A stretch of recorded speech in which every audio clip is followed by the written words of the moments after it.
how do you avoid scope creep? How do you avoid those issues where people are just trying to add more things into a budget that you've already agreed to? Hello and welcome to your consulting business podcast. That's right, we're a podcast, even though sometimes we're on video.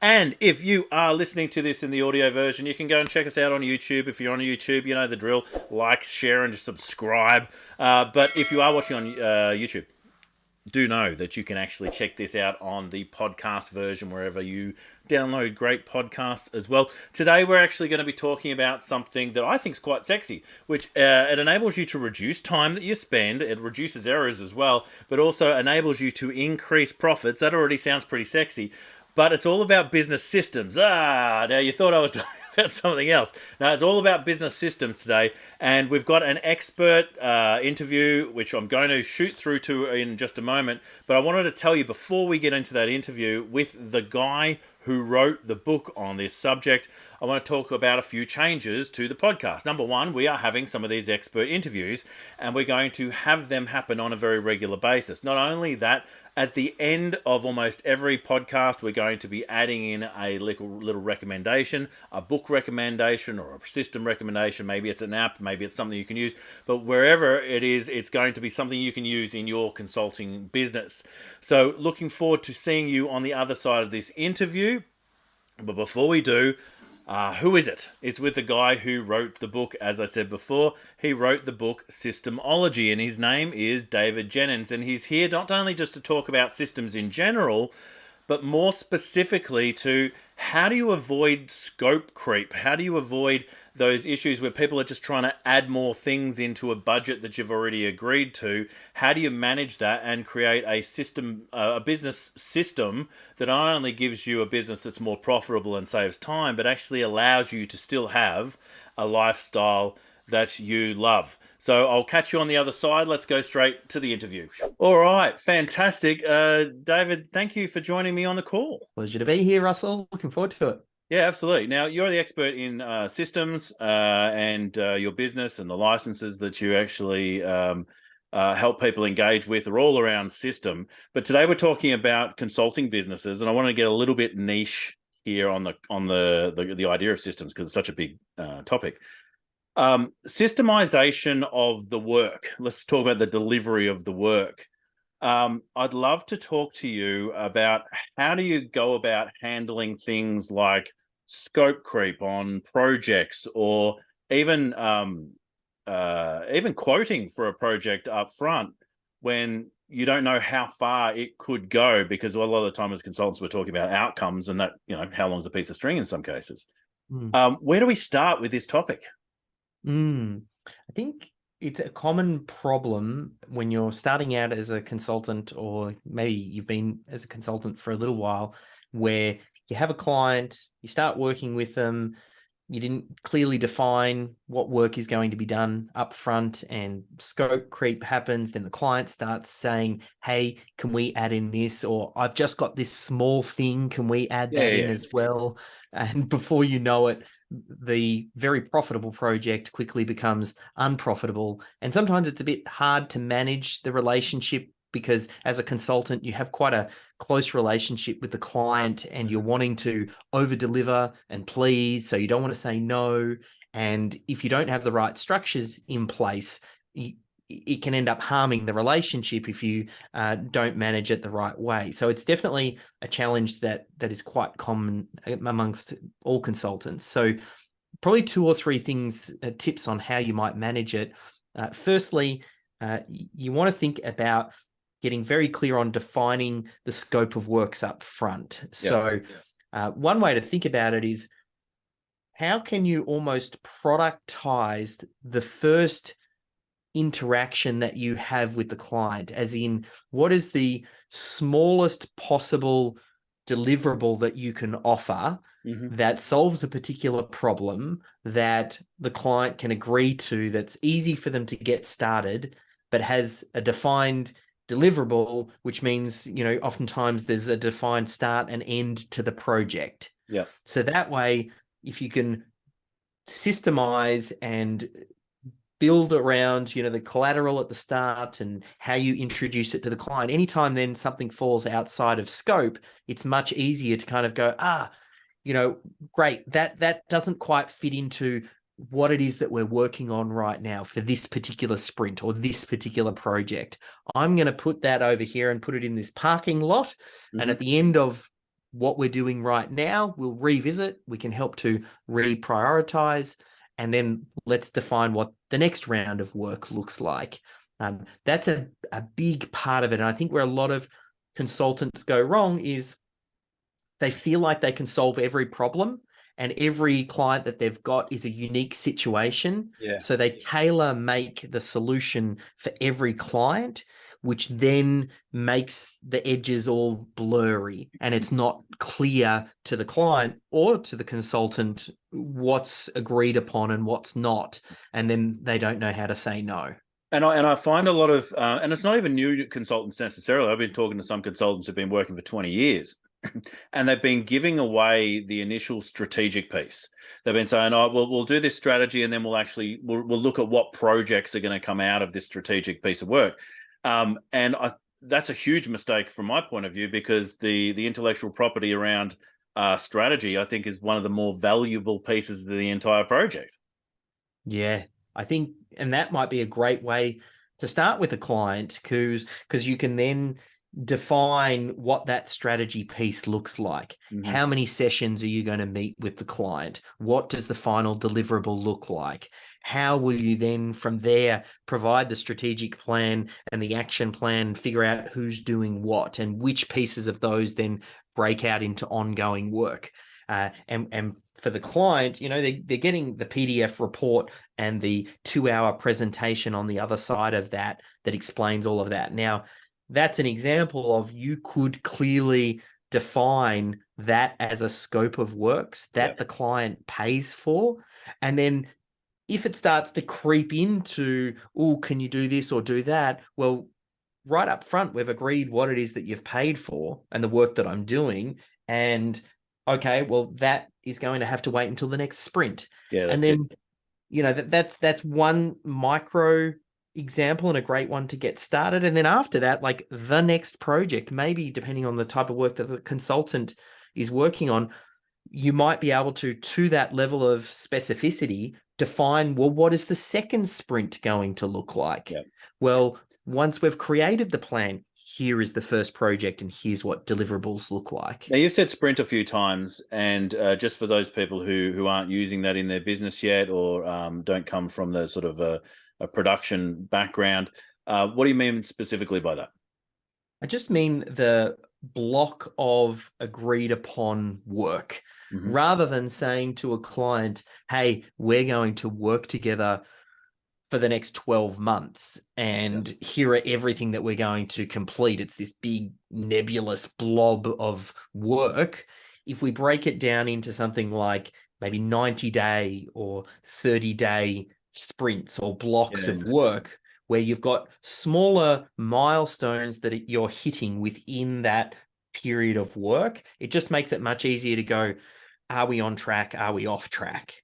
Yeah, and I've seen a lot of people using a sprint model that's sort of an 8-week model, where they'll have a first week planning, then they'll do a 6-week sprint, then they'll do a 1-week review. And that tends to work quite good. But I love what you said about, like, what is the smallest piece that you could actually begin with and really productize micro? Because, like, I know I said strategy, but that's potentially a big piece. Maybe it's just something like a diagnostic. Maybe it's something even as small as that. Yeah, and it might depend on the type of consultancy business that you're running. Like, it could be an audit, like you said, some sort of diagnostic. It could be maybe an initial branding pack. It could be, like, it'll really depend on, of course, the business. It's almost, the way that I like to think about it is, if you think of your dream client, what is the first product or service that most people would come through and get from you that's generally applicable to most people?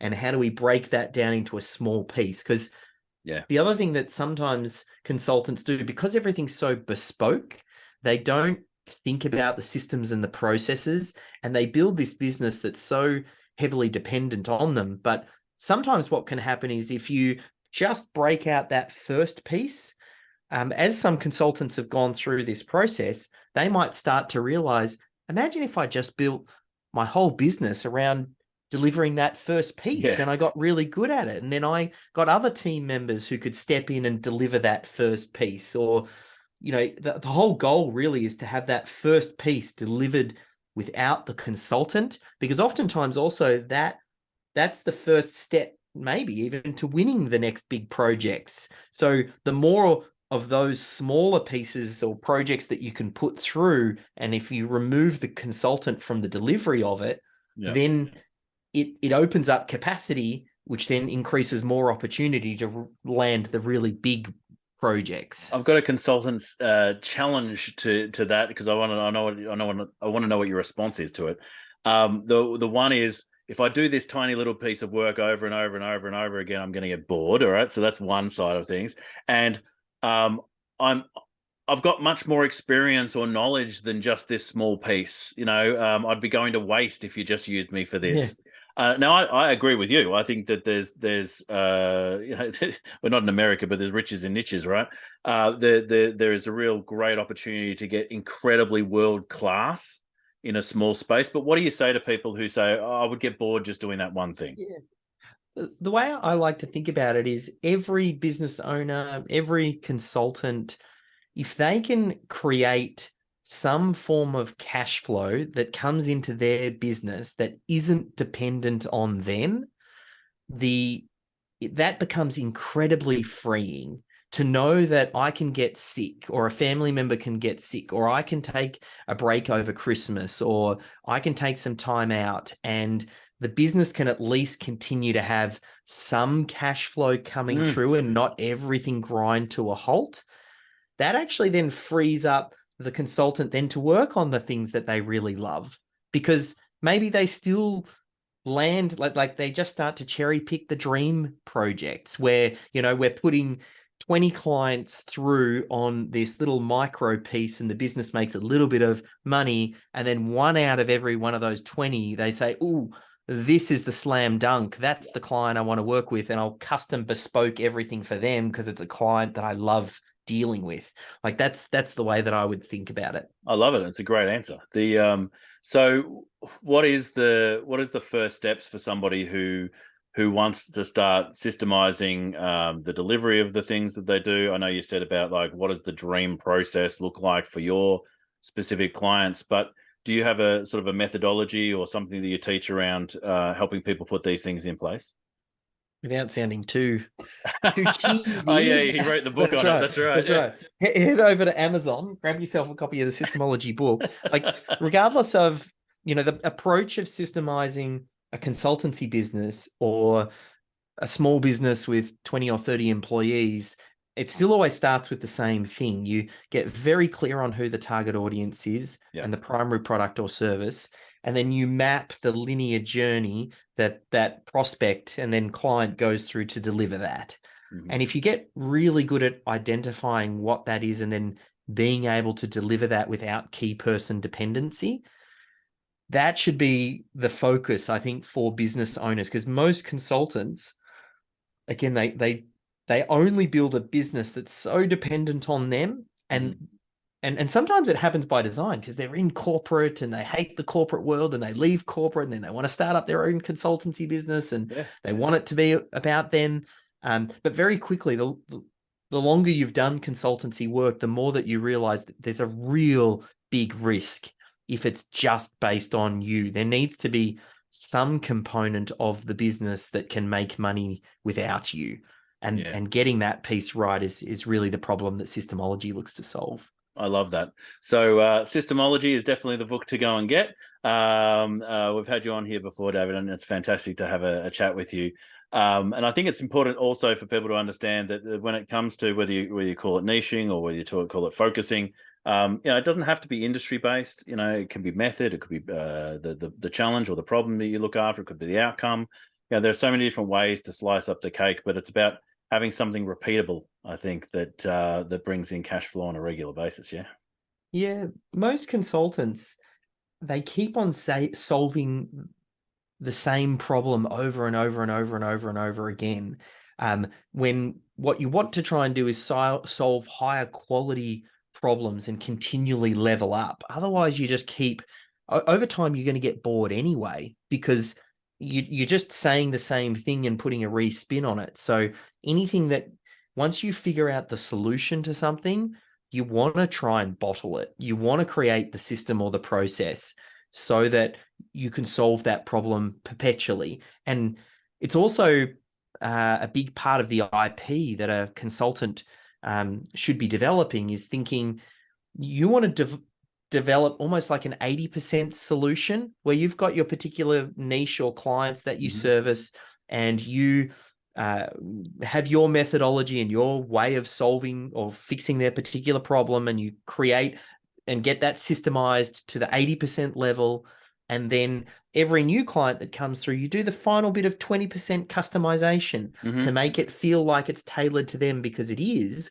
And then what ends up happening is the client pays you for the 100% solution, even though you've only had to deliver the 20%, because you've already done the 80% in the past. Yeah. And that's really the sweet spot as a consultant, where you figure something out and you're 80% of the way there, and you just have to do the last 20% of the work, but you still get paid as though you've solved the solution completely and fully for that client. And actually, I was going to close out, but you've opened another idea.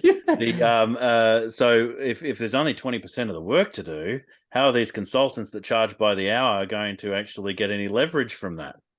Yes, I think that what a great shift when you start to then think about being paid for the value you bring, not the time that you work, which is, you really should be doing value-based pricing. But that's probably a discussion for another call. We'll try and get Alan Weiss on here one of these days. He keeps pushing me off. But David, fantastic to have you on the podcast once again. SYSTEMology is the book. Go and get it at Amazon. Where else can people start looking for other things that they can do with you? Yeah, look, if you head to systemology.com, there's loads of resources there. We do quite a lot with YouTube videos and a lot of different resources that we mail out. So either systemology.com or Amazon, and through Amazon, there's the Audible version too. Fantastic. Thanks for being on the program. Pleasure. Thanks, Russ. Wasn't that a fantastic interview? Thanks again, David, for the great information. He is always a wealth of information and always has a great perspective to share. Now, we're at the pointy end of the episode where I said that I would share with you a resource. And today's resource is actually something we mentioned in the interview. And it's actually Alan Weiss's book. So Alan Weiss is the king of value-based fees, and value-based fees, how to charge and get what you're worth, is all about that. It's also one of the more expensive books you'll ever buy, because he is very congruent with the fact that you need to actually spend some money to work with him, even in book form. But we'll put a link to this book in the different show notes. So go and check that out if you want to have a look at it. It is the guide for serious consultants. But what was great about learning really the art and science behind value-based fees is not only how to communicate it to your customers and clients, but really how it can change the way that you do business. No longer are you actually on the clock. And really, didn't we get out of business as an employee so we could get off the clock? Wasn't that the whole point of it? And, whether it be systems like David's or whether it be concepts like Alan's, we're trying to build a business that gives us a lifestyle that we enjoy. We're trying to build a practice that enables us to do what we want when we want.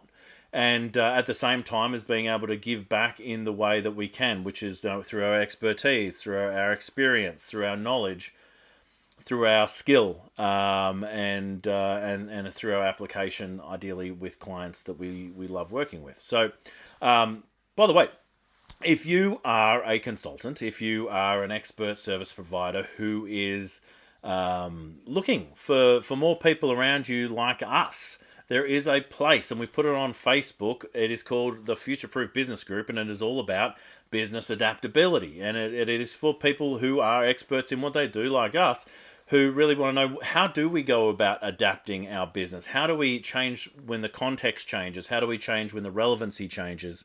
Well, that network is what that is all about. And I go live in there every Tuesday with the Tactical Tuesday, and I'd love you to be part of it. So go over to Facebook, check that one out. I haven't put it on LinkedIn for all sorts of reasons, including that the engagement on LinkedIn is like once every 2 weeks, I think is what their benchmark number says, whereas once every 2 days on Facebook. So if you're only using LinkedIn, check out Facebook. It's got its interesting points. If you're only using LinkedIn, come and connect with me anyway, because I can share all sorts of content with you as well.